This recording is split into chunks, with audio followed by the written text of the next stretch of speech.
I think that's exactly what he's doing. So although we're on the descent of the Col de Ban, there is just this little kick up that we're on at the moment before the descent proper, and he's just looking around, and I think you're exactly right. That's exactly what he's doing. He's going to have a drink, he's going to get some gels inside him, and maybe he's got the descent to then recover and contest the finish with a group.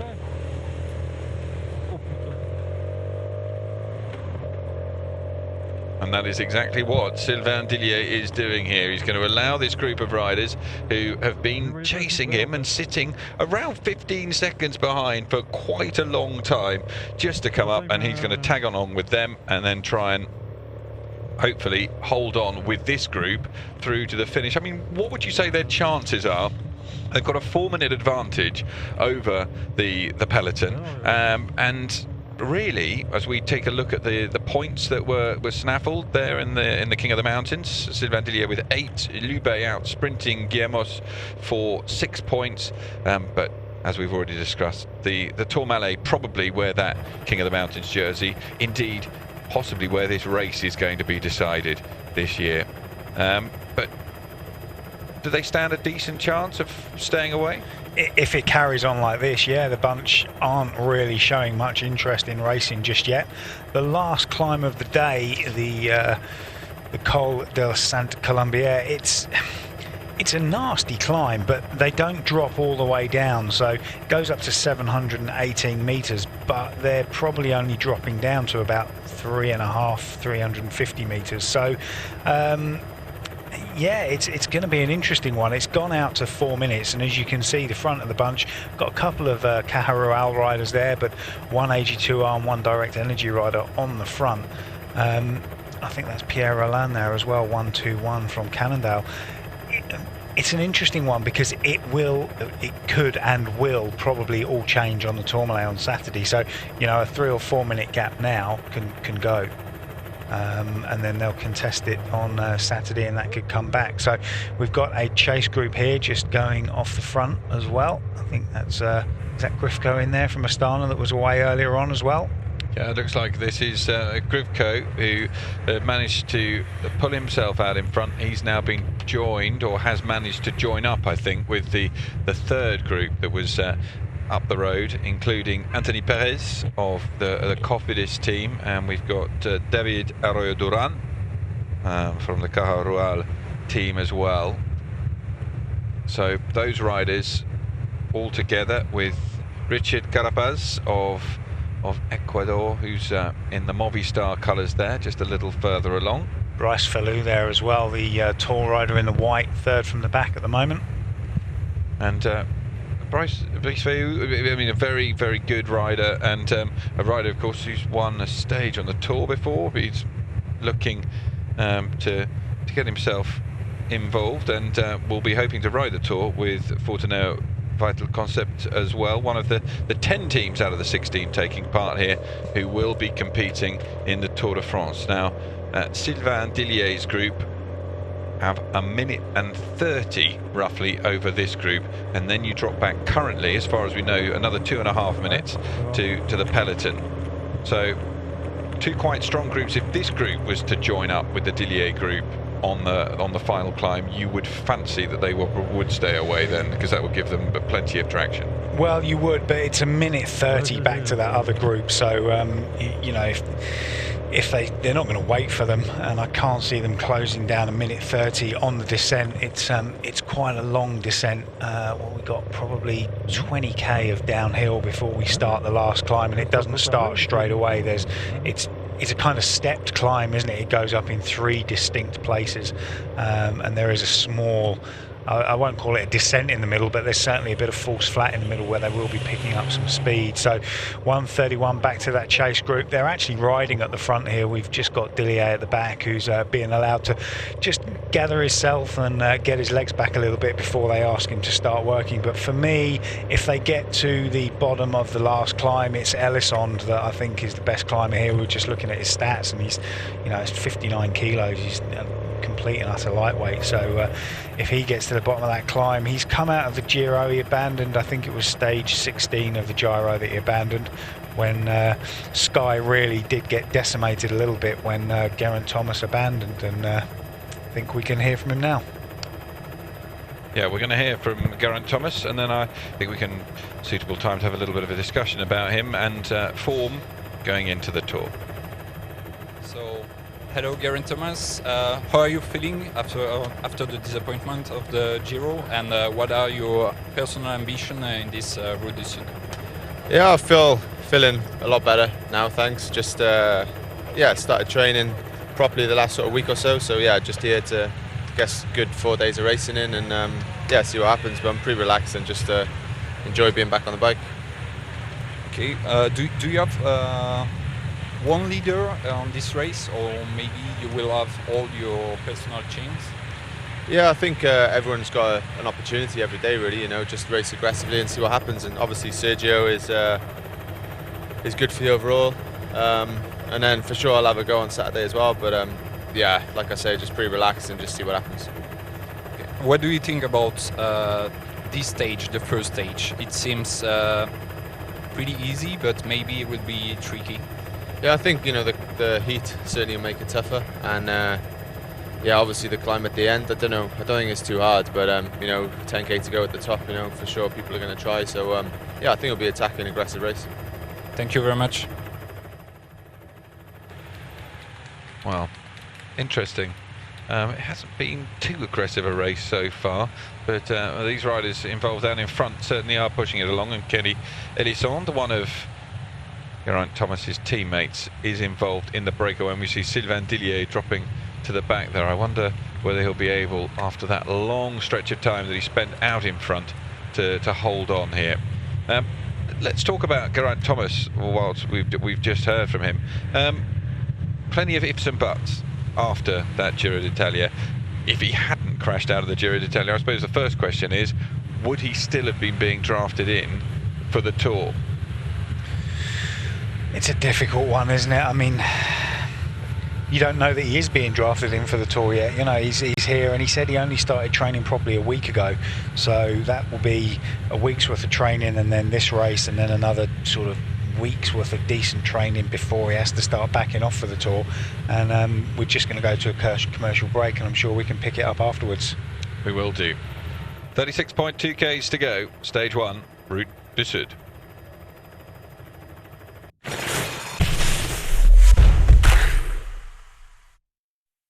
So I walk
Sylvain Dillier at the back of this group. I'm not sure whether that's Julien Loubet who's managed to pull out in front. There's one rider who seems to have gone off the front of this group as they're on the descent here from the second climb of the day, the Col de Banne.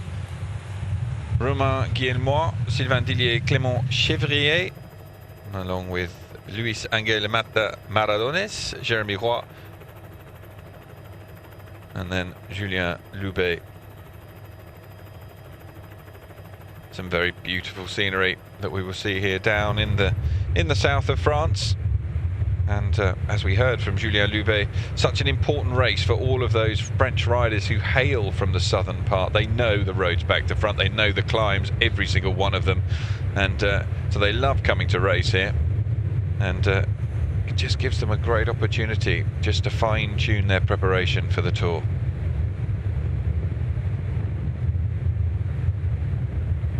So, the breakaway, 7 riders involved in it. We've got 6 on our screens at the moment. Sylvain Dillier, I think.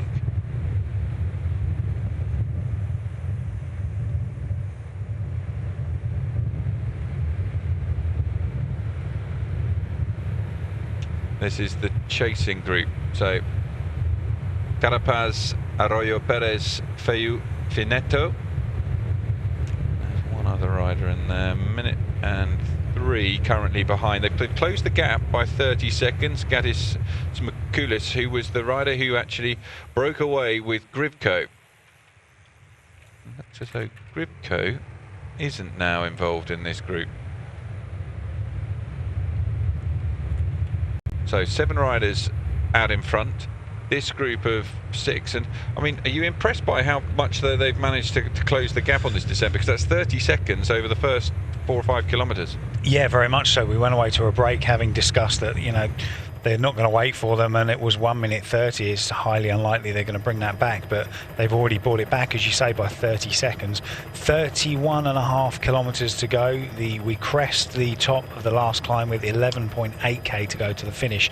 So give or take just about 20k to go until I wouldn't say all the racing's done, but if the gap's not down to 10 or 15 seconds over the top of that climb, I don't think it's going to come back. But we can see now the bunch have started riding, haven't they? They were cruising going up the climb, but there's certainly a little bit more intent about the bunch. It'd be nice to see a time gap. It was 4 minutes not long ago. Stunning scenery here in the foothills of the Pyrenees, as the riders do look as though the racing is on now. There's slightly more urgency about that peloton.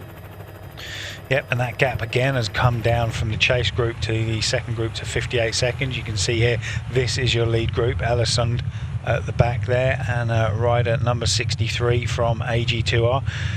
Chevrier right at the back, and he's one of those riders that will be doing all he can to try and get the nod for the Tour de France, to try and help Romain Bardet. And that's another interesting one, isn't it? Bardet having had great success last year and being on the podium, is he going to be able to replicate that and maybe go one better this year? I didn't see it in the Dauphiné, to be honest with you. No, but certainly an interesting situation. We're now going to hear from Rigoberto Urán.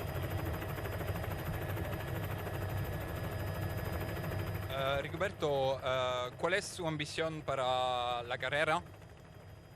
So, Rigoberto, what are your aims for this race? It's a fantastic race with a lot of climbs in the stages. It's going to be really important for me just before the Tour, so I'm hoping to have a good race. What do you think about this stage? Well, yeah, this stage is hard, but the coming stages are going to be even harder. So, well, what's your objective in this race? Is it going to be going for stage wins, or is it going for the GC? I think it's going to be important for me just to win some stages rather than going for that overall victory. As we've been watching during that interview, our rider from the Armée de Terre, Julien Loubet, striking out in front and doing exactly what he promised, getting that jersey on the screens. Said that he had harboured no real intentions of going for the GC, but he was going to try and at least pick up a stage victory. Realistically, probably going to be beyond him, but he's giving it a good go here.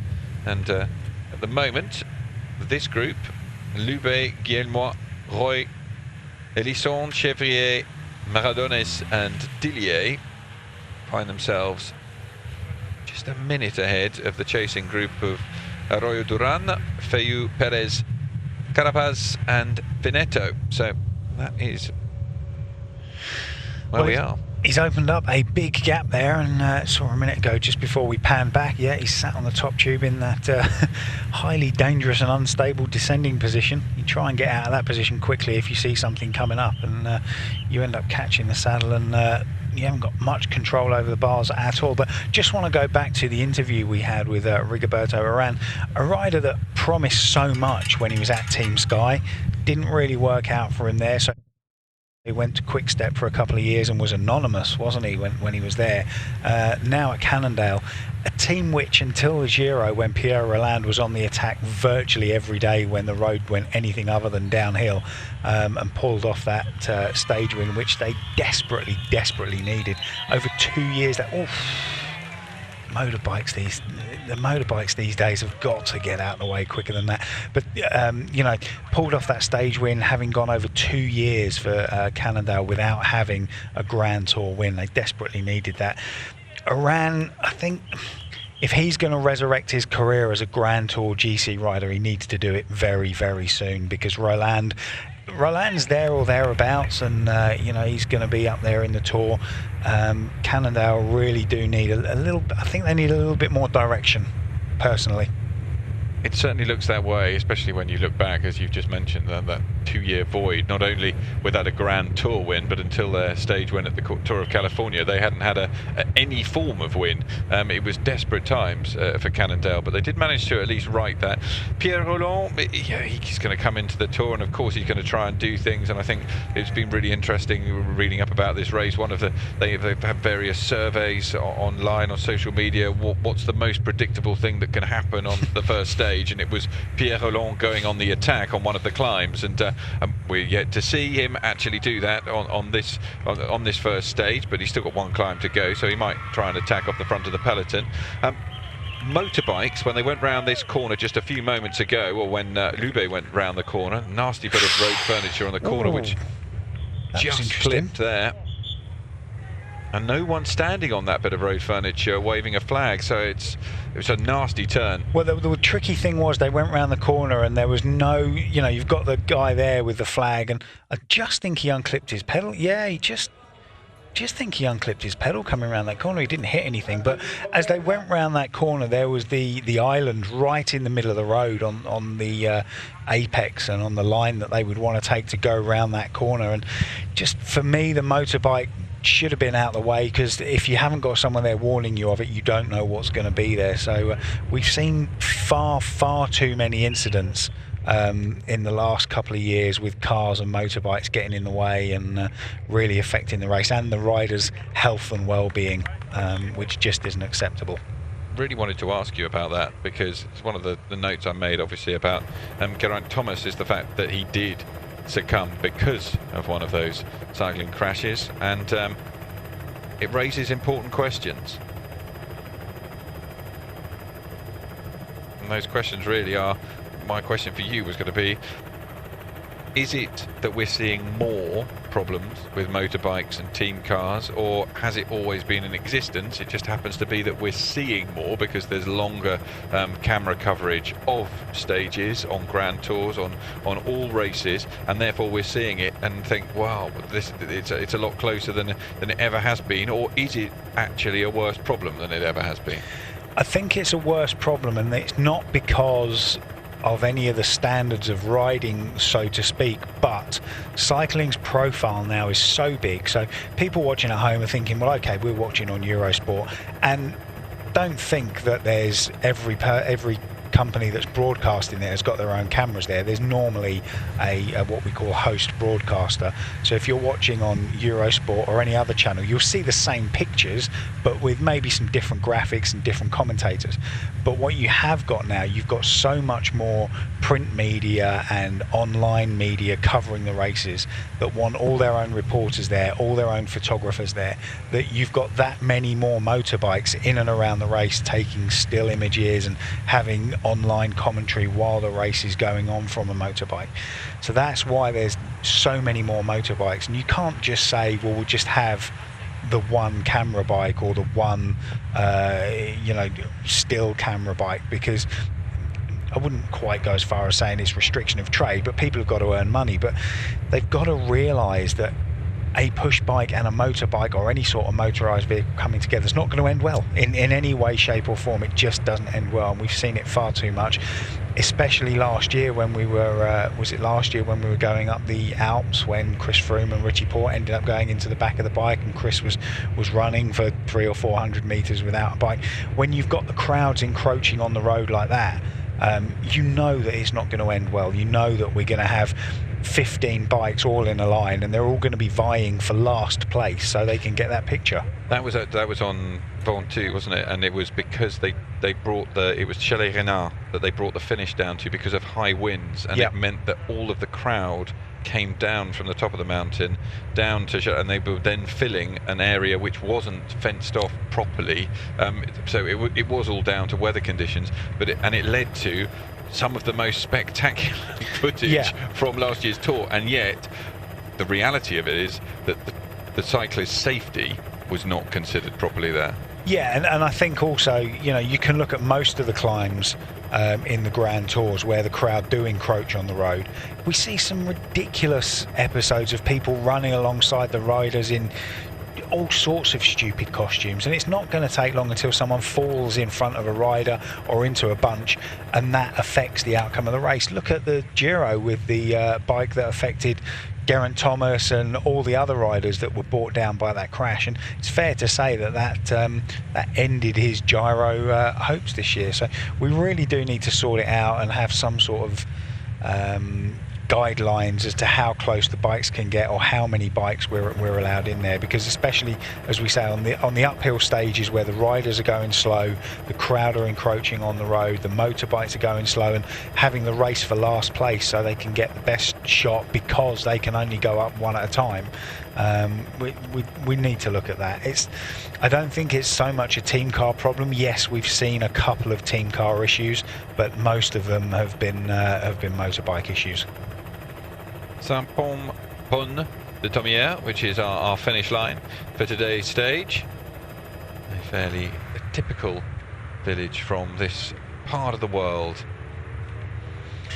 It's a fairly technical finish as well. We've got two turns in the last 400 metres running in off of the descent as we enter into the village. Got a right turn, very short, sharp, straight, and then a 90-degree left turn, and we finish on the Grande Roue.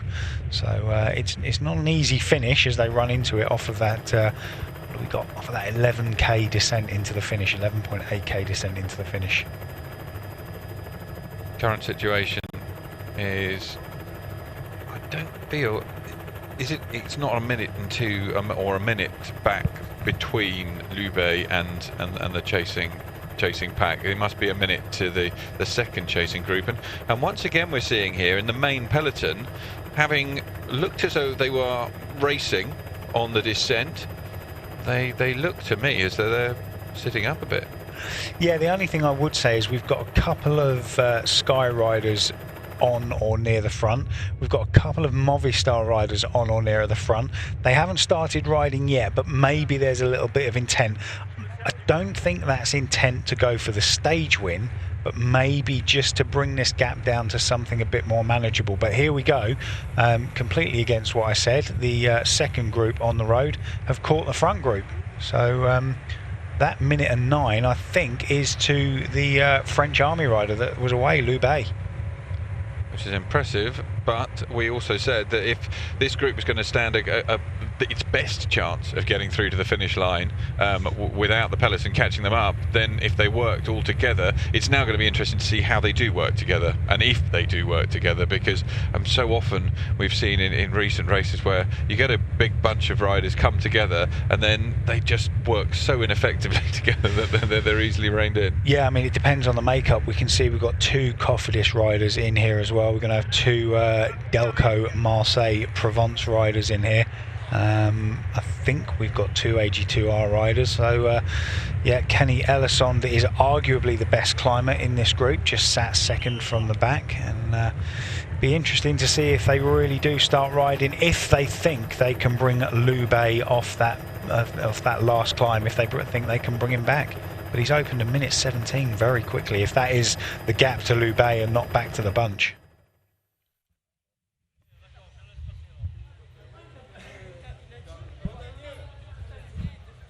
So that's one of your Esquetel Escudi riders, not in their traditional orange that we used to see the Pro Tour as it was when they were around riding. This is their continental level team, and as we just look back at the bunch, there's not a lot of intent there, is there? Well, two-time winner is Tommy Voeckler, and we're going to hear what he had to say ahead of this year's race.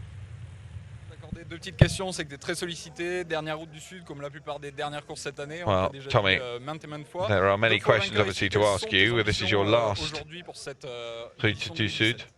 What is your main objective for this? Je sors du Dauphiné, la jambe était correcte. Maintenant, cette année, c'est vraiment relevé comme édition au niveau des équipes engagées.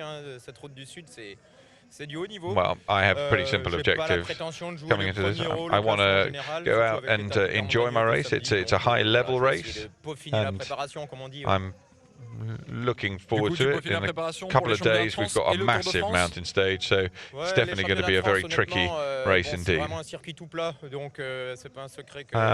I really want to be in good shape before the Tour de France, and I want to be in good shape for the French Championship, although the French Championship this year definitely suits the sprinters. I'm going to look to try and do something in the Tour this year, but Justement, sur cette route du Sud, est-ce que tu as déjà coché une étape aujourd'hui? You know how it goes. If you come into the race and you don't do anything, then people think that your preparation hasn't been good enough. Whereas today, I think it's going to be a good stage, certainly challenging. It's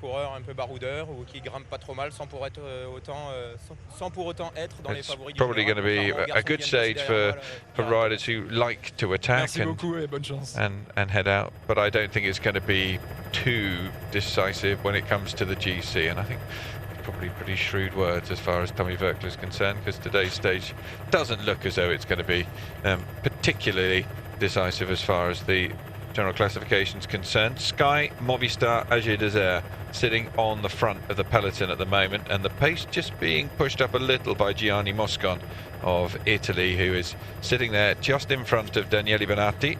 A couple of Italians out in front, and then you've got Geraint Thomas and Wout Poels. Now, Geraint Thomas, we were talking about a little bit earlier on, and then we headed off for an advert break, so hopefully we can get through the lots to talk about as far as Thomas is concerned. I mean, one of the things that I think lots of people have probably avoided asking him because they don't want to get the short shrift is, how much of that Giro did he watch? I understand that he didn't watch anything once he got back to Britain. And how frustrating will it have been to learn the result? Because he was in good shape. He did a great time trial just a couple of days after falling off.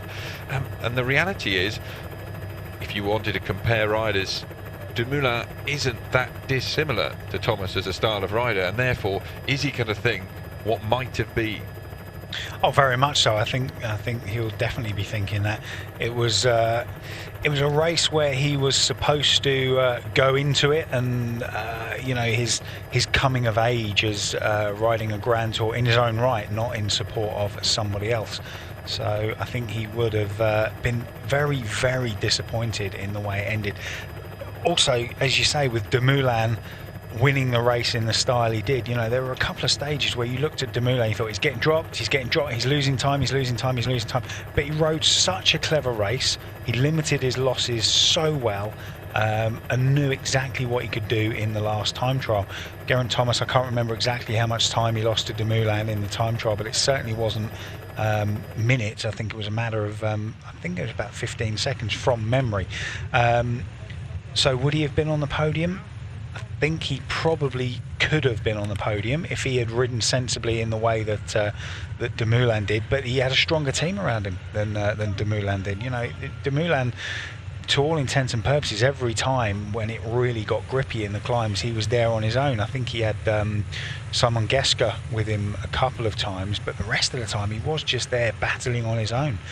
And I had a conversation with someone when we were watching it one day, and it was like, well, who of the Sunweb team would Sky sign? And you kind of look at it and you think, well, Dumoulin, and apart from that, they wouldn't take any on. That's not saying that the riders aren't good riders or quality riders, but they just don't fit that Team Sky mould of how we're going to win the bike race. So I think, will he be in the Tour de France squad? I think we really need to see how he goes here, and then whether he is open to, because he's not going to get the nod to take on the GC over Chris Froome. You can't see that.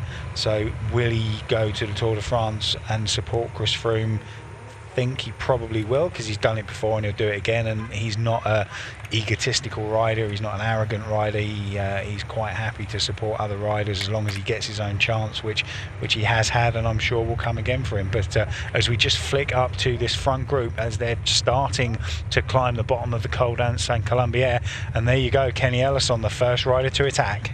Elissonde going, and immediately Richard Carapaz, the Movistar rider, goes with him, and the others not caught napping, but finding it harder to accelerate. We just saw a graphic on the screen which was showing the difference in speed between Loubet up the road and Verkle. It was slightly misleading. Verkle was on the flatter part of the course, and Loubet is now very much into the first part of the final climb. So that was why his Loubet's speed was so much slower than Verkle. But these riders finding it, they're going to respond, but there's going to be more than one attack on this climb from Elissonde, and he's just going to try and string people out and slowly but surely erode this group's numbers down.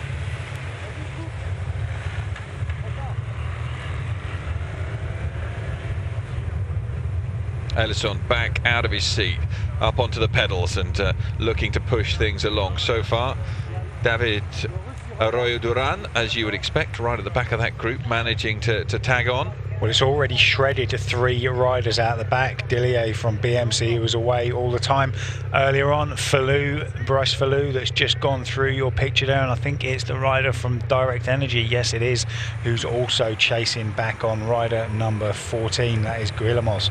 So good quality riders there that have been dropped out the back of this. And Dillier, as you said, he had a great Giro a matter of, what, three and a half weeks ago now.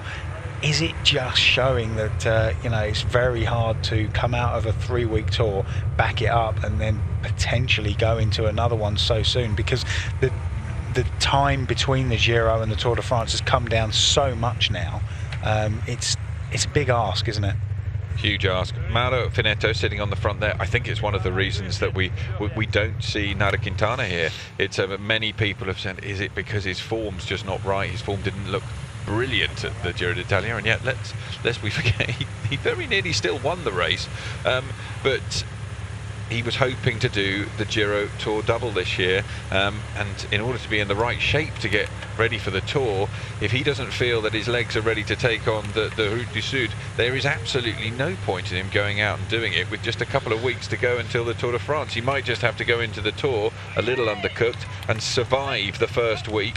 Plenty of riders have done that in the past. Contador's done it on more than one occasion, and it's just a question of getting through. And then if you get through that first week or the first 10 days without too much time lost, then you can start to build your challenge when you get up into the Alps and into the Pyrenees as well.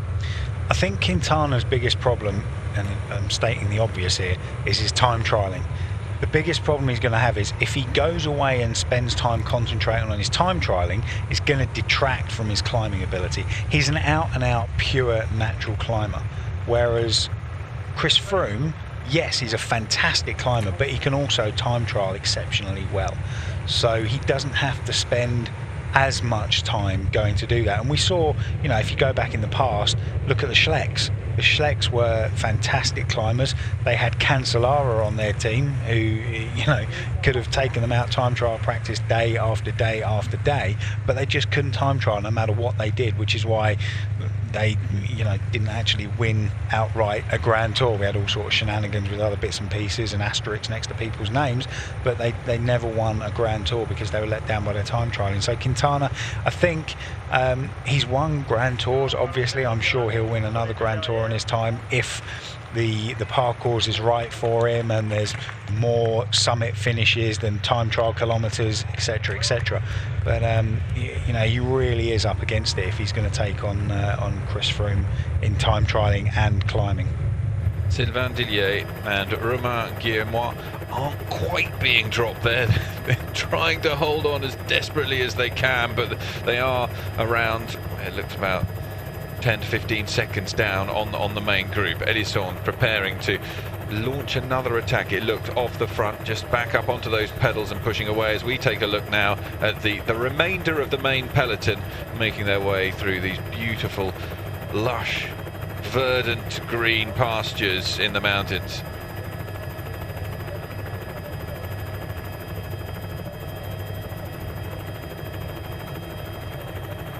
Sky leading the way. AG Desert, the second team sitting in there, and Movistar sitting there as well. Well, I think that time gap at the top of the screen, just doing a little bit of checking, is from Loubet back to that the remnants of that group of 12 that came together just before we started this climb. So he's 15.8k to go. He's 4 kilometers from the top of this climb. You can see it's not a massively steep climb. He's in the big ring there, and you know, it's only a matter of, what is it, probably 4 or 5%, if that, this climb. So he said he was going to try and get a stage win, and at the moment, it's not that unrealistic, I don't think. Doesn't look unrealistic at all, and that's exactly what his director's car is yelling at him. So it's just 4 kilometers to the top, and then it's all downhill. And if he gets to the top with 1 minute and 24, 25 seconds, he should be away, and it really would be his stage to lose, only if he falls off. And I really commentators curse. Yeah. Oh gosh, I really hope I haven't just done that. I really hope he does go on and win it now. But the group behind as well haven't worked that effectively. Just seen the time gap come up at the top of the screen back to the let's call it the main bunch that's left. 6 minutes and 15 seconds now. We kept going on and on and on earlier about the Tourmalet on Saturday, as we see Kenny Ellison just getting ready for another big attack around the outside as Dillier and Guillemot get back on terms. You know, 6 minutes on the Tourmalet for a non-climber to a climber is nothing. That will go very quickly indeed. So if there are riders back in that bunch harbouring ambitions of winning overall, it's not a write-off for them. I'm surprised they're not riding a little bit harder just to bring it down from 6 to maybe 3 or 4 minutes. We've got a couple of Sky riders on the front, but it's not the usual Sky train that we see, is it?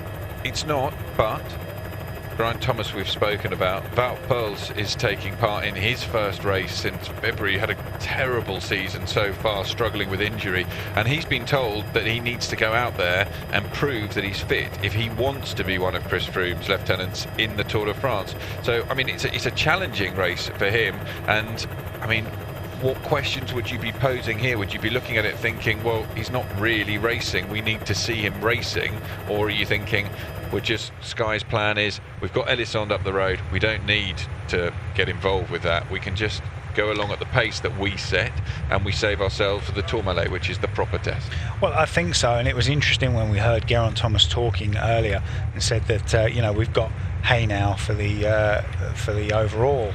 So Geraint obviously isn't here for the overall, said it himself, and you wouldn't expect him to be, having had a couple of weeks out after the Giro. Ellison up the road, good climber, so if this gap does go and it's 6 minutes at the finish, there's nothing to say that they don't switch the plan and ride for Ellison. I wouldn't be surprised to see them do some sort of dress rehearsal on the Tourmalet to say, right, these are the guys that want to put their hand up to ride the Tour with Chris. This is the way we're going to ride this climb. You know, we've seen Sky do it. They almost write the spreadsheet of, you ride to this kilometre at this power, you ride from the next kilometre that kilometre at this power, and they know that if they do that and they tick all those boxes and, as they like to say, execute, they will get this result out of it. So I wouldn't be surprised to see them do some sort of dress rehearsal on the Tourmalet. And as we can see Loubet going up the road, it really is, it's two different races for many different organisations and teams.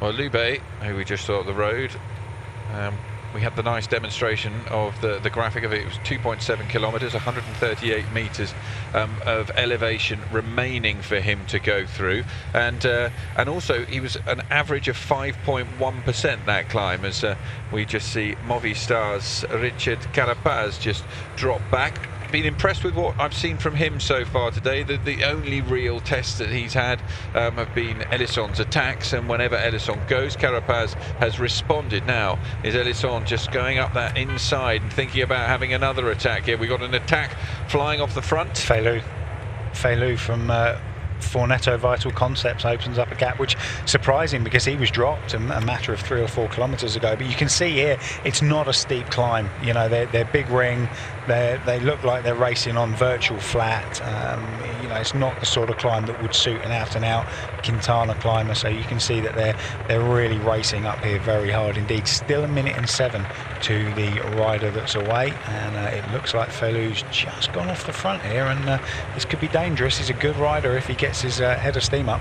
He's a very good rider indeed, very adept, and he has managed to pull out quite an advantage here. A couple of riders going after him. Anthony Perez of Cofidis, one of them, and then you've got Jérémy Roy, who also has good form in this sort of finish. Jérémy Roy, very good at descending, and then possesses a decent sprint as well. I can remember him picking up big wins in his career from a similar sort of parcours. But at the moment, the most worrying thing for any of these riders is, are we just going to be fighting for scraps? Because Lubé's advantage still holding at just over 1 minute, and they are nearing the end of the climb, or at least Lubé is, and these riders will have a lot of work to do, especially when you go back one climb. It was Lubé who pulled out that fantastic advantage on the descent, so yeah. He's descending incredibly well. Yeah, it shows he's a very good descender indeed, and he's coming up to about 1,500 meters of a road left to get to the top of this climb. And I know we said earlier about there's a kick up here and there's a lip here. There's nothing. There's literally an 11.8 kilometer descent right into town. It flattens out a little bit before we actually drop into town for about the last 2 kilometers, but it's still descent. So if he gets to the top of this climb, 56 seconds still. If he gets to the top of this climb with any sort of lead, anywhere near 20-30 seconds, they're going to be up against it. A lot of the riders in this lead bunch are not out and out climbers, but you know, the likes of Elisson, Dillier, Feillu here, and you know, they're good climbers, but they can descend, but they're not drastically fast descenders. It's funny, isn't it? The two don't really go hand in hand. Good climbers don't tend to be good descenders. There are obviously exceptions, Nibali and Valverde, the first that spring to mind, but here he is, Lubé, up the road, 50 seconds, and he will be getting constant updates from the team car to tell him where he is against the chase group at 52, 54 seconds now. It's bouncing between them both as we see him exactly 1 kilometer to go to the top of this climb. You've got to bear in mind that 50 seconds back is because Feillu has attacked off the front of this group, and he's managing to close that gap at the moment, but the riders behind Feillu are not managing to pull back far at all. So Feillu still managing to pull things along and close that gap, but the riders behind him now, led by Jérémy Roy, and Elisson is sitting there in on his wheel. They're just pacing things as they see fit, but they're not closing the gap on Feillu, who is pulling out well here. And at the present, he's going to come past that sign which will say 1 kilometer to go until the top, and you'll have Lubé out in front with Feillu in second place, and both obviously French riders, as we see. I think Sylvain Dillier has made his way up to the front of that chasing group, which is again a demonstration of the fact that this final climb of the day isn't too harsh, and also a decent effort from the BMC man, because he looked in serious trouble, not only when he was dropped from that last group, but he looked in pretty serious trouble when he was out on his own a little earlier on today. So he's responded well, and he's now managing to pull them back towards Feillu, and the advantage of Lubé is being held at 49 seconds out in front, and he has 500 meters to go, probably less, until the top of this final climb of the day, the Col de Saint-Colombe, and then it's all descent down in towards the finish. Yeah, Dillier here is doing a good job of bringing back Bryce Falloux, but he's also doing some damage behind. 3 riders have been gapped, as you can see just in the background there, from FDJ and also from Direct Energy. So he's going to bring back Bryce Falloux, but the damage has been done to the other riders behind him. Just one thing for the viewers at home, we've got a new thing that we're using today from the motorbike. We've got a 360 live view that you can check out on the Facebook page. So if you go to Eurosport.com or look at the Eurosport Facebook page, you'll be able to pick up on that, and it's something that we're trialling before this year's Tour de France. Exciting times. The coverage just improving all the time, and just hopefully giving you at home just that little bit more. 11.6 kilometers to go out in front, which means that Loubet should be starting to descend. As you can see, Jeremy Watt has just set up. He has had enough. He is not going to be able to catch back up. Sylvain Dillier looking to try and pick up some King of the Mountains points there. They crest this final climb of the day. There are 42 seconds separating them from Loubet. Loubet, who descended superbly down from the second climb of the day, the Col de Vannes, to open up a lead of over a minute now. What's going to happen on this descent? He said, as we heard from him earlier on in the stage, he said that he knew these roads incredibly well. He knew the climbs incredibly well. He was really looking forward to racing here in the south. He was really hoping to post a stage victory. He has given himself a fantastic chance, but it will all be decided on this descent over the next 10.7 kilometers. And Loubet has got to push it. He has got to put himself right on the limit all the way down and hope that the riders chasing him don't do the same. Yeah, and he's given himself a fantastic opportunity here. The rider that, when he was interviewed, said he was going to try and pick up a stage win, and we both looked at each other and said, good luck with that one. Looks like that's exactly what he's going to do, and he's going to make us look very silly indeed. 39 seconds, 38 seconds, it's coming back, but 10 kilometers to go. We really do need to see up front and see exactly how he's descending this climb. The French national team, as you can see, in their camouflage colours, and sorry, the French army team in their camouflage colours. A couple of other teams in this race that you might not recognise. The Delco Marseille Provence, a light blue jersey, very similar to Astana. The Ascudi Continental team in a green jersey.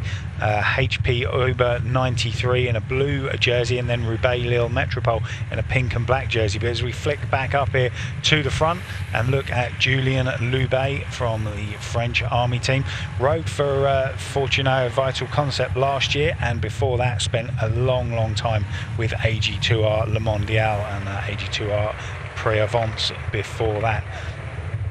So 35 seconds, 9.6k to go. Your front group shredded down to, what is it, 3, 6, 7, 8 riders now. You can see the Sky rider there, Kenny Elissonde, as they pass 10 kilometers to go.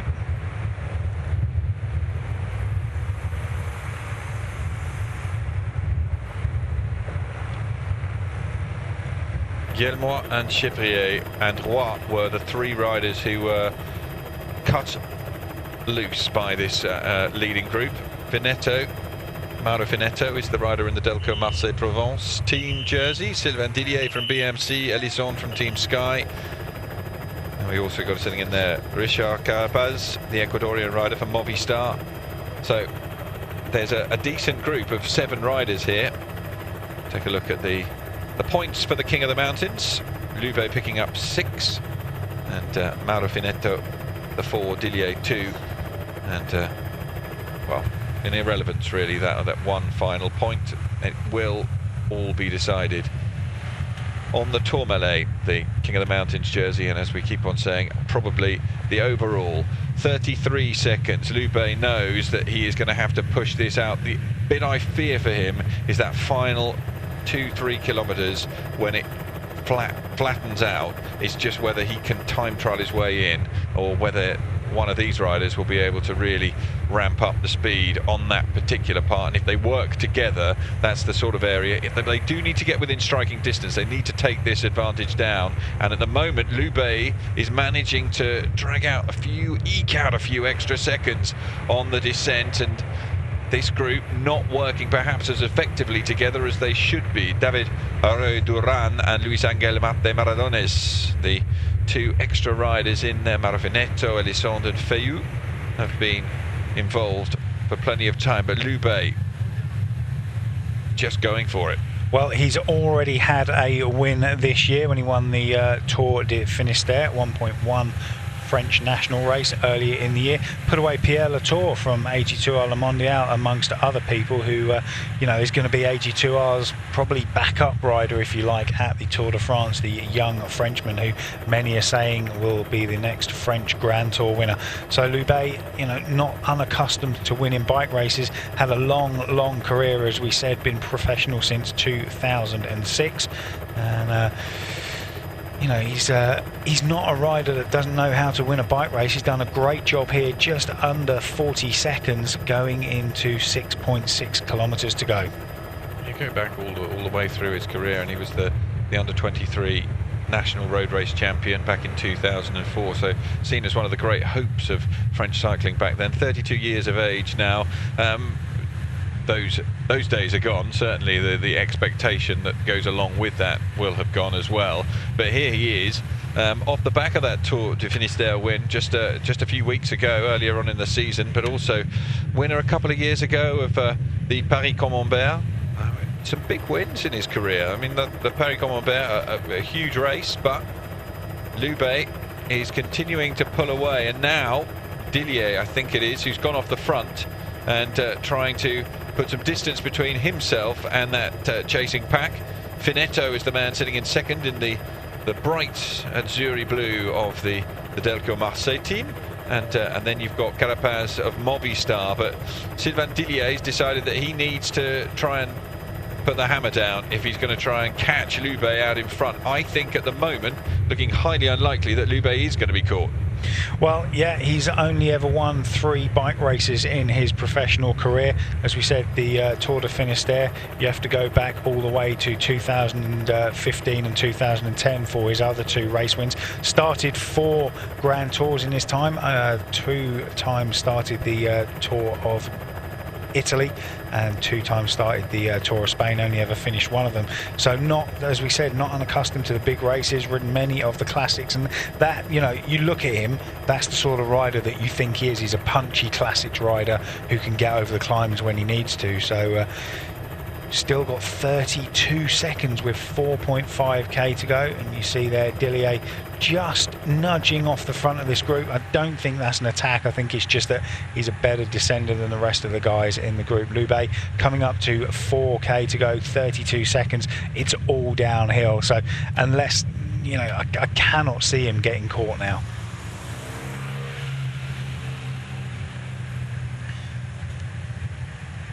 "32 years old, 1.8 meters tall, and when you look at his statistics, he really is rated as a one-day rider. And ridden some of the not so big races, Tour of Morocco for example. He was 14 seconds off of winning that earlier this year, but you know, a very good rider, represents the Army cycling team, and he's just holding off this chasing pack. The gap's coming down, but I don't think it's coming down quick enough at the moment. This is when we get a really good test of just how accurate that clock is, because it has just suddenly jumped down 7 seconds. Finetto strikes the front, as you can see. They've just gone through 4 kilometers to go, so there's about 600 meters between the 2 sets of riders. Loubet is being pursued at the moment by Sylvain Dillier, whose descending skills are being well demonstrated. Clearly a better descender than the rest of the group that he's been involved with for the last 60 kilometers or so. Dillier, who spent a long time out in front, but Dillier obviously feeling confident that he's going to be able to bridge that gap. 2.8 kilometers to go. It's going to start to flatten out quite soon, and at that point, that's where the real test comes in for Loubet. Can he maintain the speed on the road, or will he be captured by this group of chasing riders? The Armée de Terre team have picked up wins already this season. Yanis Yassar winning the Paris 3 race. They picked up a stage in the Tour de Normandie. Julien Loubet, of course, as we've mentioned, won the Tour de Finistère. They had a win at the Trobre-Léon with Damien Gaudin, and then also they picked up the third stage of the 4 days of Dunkirk. Benjamin Thomas, the man winning on that occasion. So they have wins already this season, and a win in the prologue of the Tour de Luxembourg as well. Damien Gaudin winning on that occasion. So plenty of success relative to the standing of the team for the Armée de Terre already this year. So they really have managed a superb season so far. But this, I think, would be the crowning glory of it. Well, I think he thinks he's got it. Little smile there to the camera bike. Dillier, the rider that's trying to chase him down, a good time trialist in his own right, and was part of the BMC World Championship team that won the team time trial a couple of years back. But 1.6 kilometres to go, a mile in old money, 25 seconds. I think this is job done for Loubet. Superb ride from him as well, and it was all created by the descent of the Col de Bain. This is the riders fighting for the scraps in the breakaway group. We haven't had an update on the time back to the main peloton for a while. It was 6 minutes, if you remember, the last time that we looked. Sylvain Dillier 24 seconds behind, and the latest update we're getting is that is now 4 minutes. Under the Flamme Rouge for Loubet. Just 1 kilometre to go, and he doesn't look in any trouble. He looks very smooth indeed. Yeah, fighting the bike all the way to the line, getting every second he can. And as you can see, still descending into town. This is where it just flattens off that little bit, but it is still a descent. 25 seconds was the last time check we had. Probably coming up to about 500 metres to go, and there you can see got plenty of time on the road going back to Sylvain Dillier, who has only just come under the 1k to go banner. The group not far behind him at all is Bryce Fallou trying to bring it back, but coming into the outskirts of town now, it looks like this is going to be a great win for the rider from the Army cycling team. Not too many people out to cheer him over Le Jour, the little river that runs here through, and then there's going to be another turn. This would have been a tricky turn to take on had he been together in a big group. We could have seen all sorts happening here, but as it is going to be Julien Loubet coming across the line out on his own, and looking very relaxed indeed, very comfortable, and giving Armée de Terre a massive win. Julien Loubet then, just a few weeks after picking up victory in the Tour de Finistère, told us in an interview ahead of the stage that he was determined to pick up a stage win on home roads, and he is able to celebrate one here as he crosses the line in Saint-Pons-de-Thomières. Sylvain Dillier leading out the sprint, looking to pick up second place. The BMC man being challenged on the right-hand side there by Vinetto of Delco Marseille, but Dillier holds on for second, and it looked like Vinetto came through in third place, but Julien Loubet is the man who has picked up the opening stage of the 2017 Route du Sud. Noticeable there how much that group brought the time back to only about 18 seconds, I think it was, on the line in the end. Loubet obviously lost a couple of seconds celebrating and sitting up. His goal was to win a stage, and he's certainly done that. And these three riders that were in that group just got trailed off towards the end. They're going to lose about 1 minute and 20 seconds, I think. Yeah, Romain Guillemois of Direct Energie is the one who's sprinting in towards the line. Jérémy Roy of FDJ comes across alongside him, and then AG Desert. Clément Chevrier, the rider there from the AG Desert team. Well, this is the moment that Julien Loubet celebrated victory, and he did sit up, and that has led to a few seconds being clawed back by those chasing riders, but absolutely he should enjoy this. So we've got another probably 2.5 minutes to wait for the peloton to come across the line in what has been a relatively relaxed outing from them. Times that they were looking as though they might start to get interested in racing, but for the majority of the day it's been relatively calm back in that peloton, although the peloton whittled down to around 40-50 riders by the time they do come across this line. We've got another interesting stage 2. It's not too challenging, 173.8 kilometers coming up tomorrow, and the riders will take on a couple of third category climbs, another couple of intermediate sprints of course, but third category climbs aren't going to cause too many difficulties, and when they come through to the finish in Saramon, it is uphill towards the finish, but it's a very gentle ramp indeed. So of all the days, Tony, just taking a look at tomorrow's stage, that's the one that the smattering of sprinters who've come on this Route du Sud 2017 are going to be targeting. Yeah, very much so. The interesting thing for me is the fact that they roll straight out of the neutralised zone onto an unclassified climb, which takes them up to the highest altitude of the day. So it's not going to be an easy start for the bunch. There's going to be a break that wants to get away very early on, and I should imagine tomorrow will be punctuated by a 8-10 rider group that goes away and gets a fairly big lead until a team decides to chase it back with one of the GC contenders sat in the back. Can't see the Army cycling team. I think they've got all the jerseys, or they've certainly got the leader's jersey, and they'll have the King of the Mountains jersey, I think, as well. But I can't see them fitting the standard template of what we would see with a team that are leading a race like this, of sitting on the front all day and riding and trying to protect that jersey. I also imagine, as we see confirmation of the result from today's stage, that Loubet will have the points jersey as well, because he was involved in the initial breakaway with Sylvain Dillier. He was one of the 2 riders up the road, so I would imagine that he will also have that.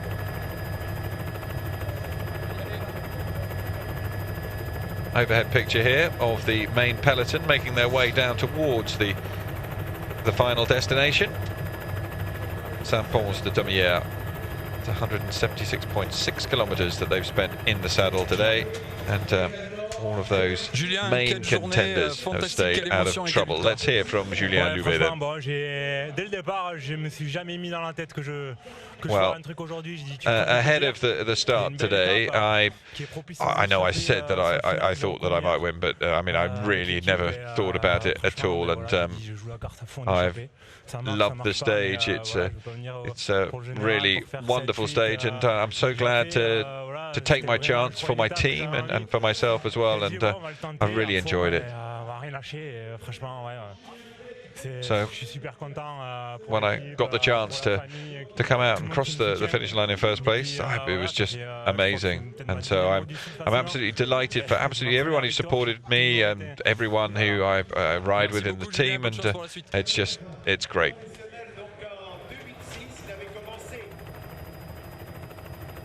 Well, feigning surprise at victory there, but it was something that he said if someone plays him back his interview from earlier on in the day and when he was down at the start line, that's exactly what he expected.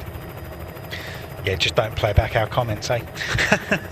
But here's the bunch just coming into that right and left hand turn in town. Still no real sense of urgency, is there? Nicely bunched up. They've decided to have a little bit of a sprint coming for the line. I'm not sure why, because there's 13 riders up the road that have taken all the placings and the time bonuses, etc., etc. So this bunch all going to get the same time. Is it Viviani there? Sorry, Jonathan. Is it Viviani there on the right, just stretching his legs a little bit? Having a little rollover. And the peloton on what has been a very relaxed day. The heat, as we heard from Geraint Thomas, certainly something that will have played its own part into today's stage, but they were, in the end, over 6 minutes down on the time of Loubet. So, as Tony was explaining to you all, it's not going to be terminal to the GC chances of any of the riders. It's the sort of day that allowed someone like Julien Loubet to come across the line in first place, but well, having run down his chances of winning a stage, perhaps it would be unwise to say that he can't go on and win the GC.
Julien Loubet of the Armée de Terre team from France, and he came across the line 24 seconds ahead of Sylvain Dillier.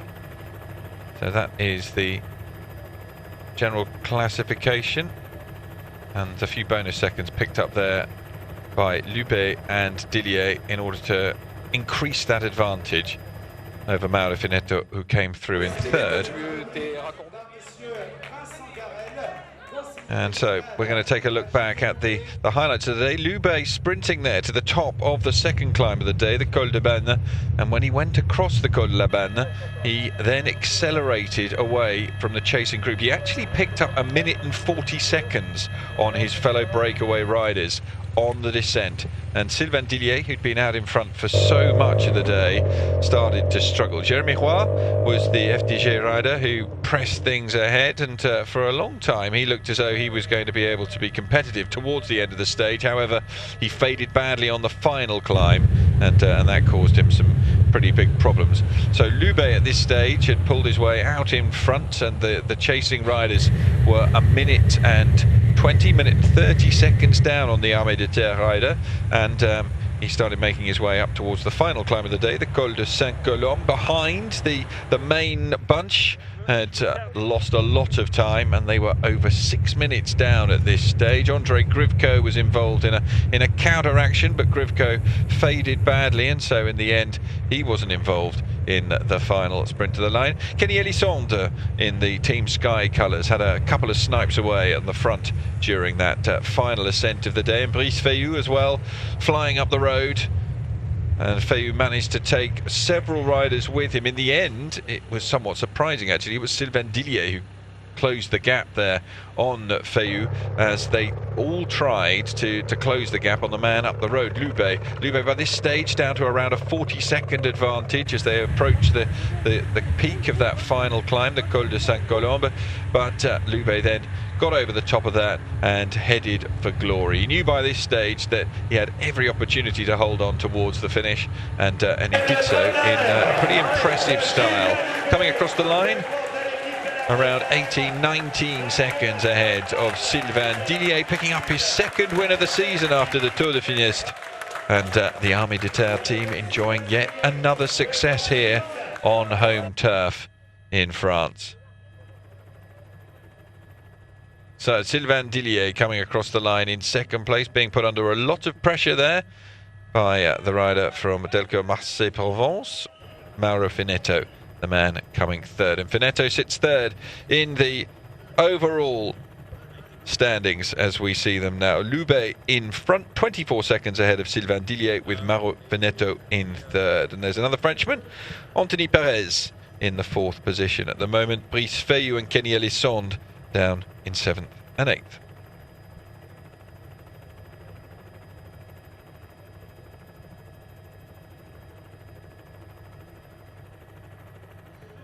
Sylvain, it was so hard stage, pretty warm. Second, it was really close. Yeah, normally I didn't expect me to go for the stage win in this race on this stage, because yeah, the final was really hard with quite some hard climbs, and I was expecting the climbers to go really hard, and that I probably gonna drop, but yeah, I found my climbing legs and they survived. Unfortunately, I couldn't go for a win, but second is also really nice for me. What do you expect for the following stages? I think tomorrow is likely a bunch sprint, and we have Champi Drucker here, who's really good in bunch sprints, so we try to help him on this day, tomorrow. And then afterwards it's with Tourmalet. I expect there the climbers to go harder and drop me, but we will see. And then the last day is probably again a bunch sprint. You're gonna fight for the mountain jersey maybe? I can try to go in the breakaway on the third day with Tourmalet, but it's, you know, for me it's hard. I have to try to go in the breakaway, but if I have some really good climbers with me, and when they go really hard in the last K before before the KOM, then it's a hard try for me. Yeah, thank you very much and good luck for the. So, as we've already mentioned, stage 2 is one of the easiest stages in this year's Route du Sud. Espace Loisirs Sceaux et Argout through to Saramon. 173.8 kilometres, a couple of category 3 climbs to take in, 2 intermediate sprints as well, and then that gradual climb up towards the finish line. But it's a gradual climb that will suit the sprinters, and so, as we heard from Sylvain Dillier, expect it to be a bunch sprint.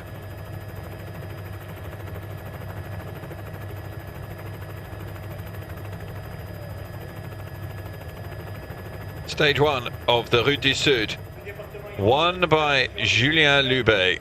A big win for the Armée de Terre rider, and a big win for France as well. And they concentrate now on stage 2, and that's where our next...